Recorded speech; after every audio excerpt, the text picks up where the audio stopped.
Mrs brand न सिर्फ trustee हैं बल्कि बजट कमेटी की हेड भी हैं और उन्होंने एक ऐसा फैसला लिया है जिसने पूरे ड्रामा क्लब को हिलाकर रख दिया है।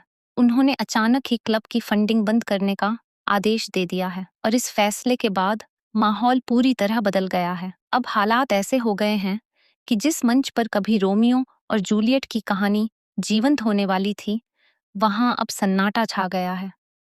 हर किसी के चेहरे पर चिंता और निराशा साफ दिखाई दे रही है। किसी को भी समझ नहीं आ रहा कि आखिर अब आगे क्या होगा। लेकिन सबसे बड़ा सवाल यही है कि क्या सच में पैसों की कमी की वजह से सपने खत्म हो सकते हैं? इस बीच एक आवाज उठती है जो पूरे माहौल को बदल देती है। कोई कहता है, बस अब और नहीं, रुको, कोई कहीं नहीं जाएगा।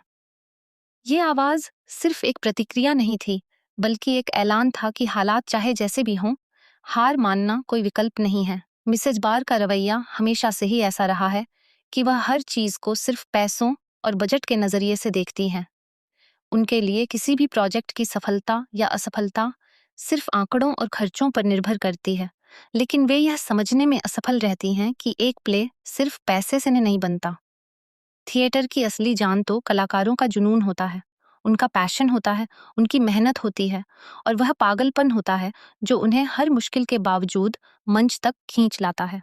और ही वह भावना है जो किसी भी कहानी को जीवंत बना देती है। ड्रामा क्लब के सदस्य इस फैसले से जरूर हिल गए हैं, लेकिन उन्होंने हार मानने का नाम नहीं लिया है। उनके अंदर एक नई ऊर्जा जाग उठी है, होए उठी है। वे अब यह ठान चुके हैं कि अगर फंडिंग नहीं है तो कोई बात नहीं, वे अपनी मेहनत से अपने दम पर सब कुछ करेंगे। कोई भी रुकने वाला नहीं है। हर कोई अपनी जिम्मेदारी समझ रहा है और पूरी लगन के साथ काम करने के लिए तैयार हो चुका है।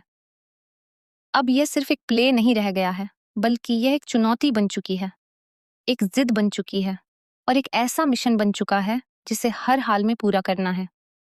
तय किया गया है कि 1 हफ्ते के अंदर पूरा प्ले तैयार किया जाएगा, थिएटर फेस्ट में भाग लिया जाएगा, पूरी मेहनत से रिहर्सल होगी और सबसे बड़ा लक्ष्य यह होगा कि 1 लाख रुपए की प्राइज मनी जीत कर यह साबित किया जाए कि सच्ची कला पैसों की मोहताज नहीं होती।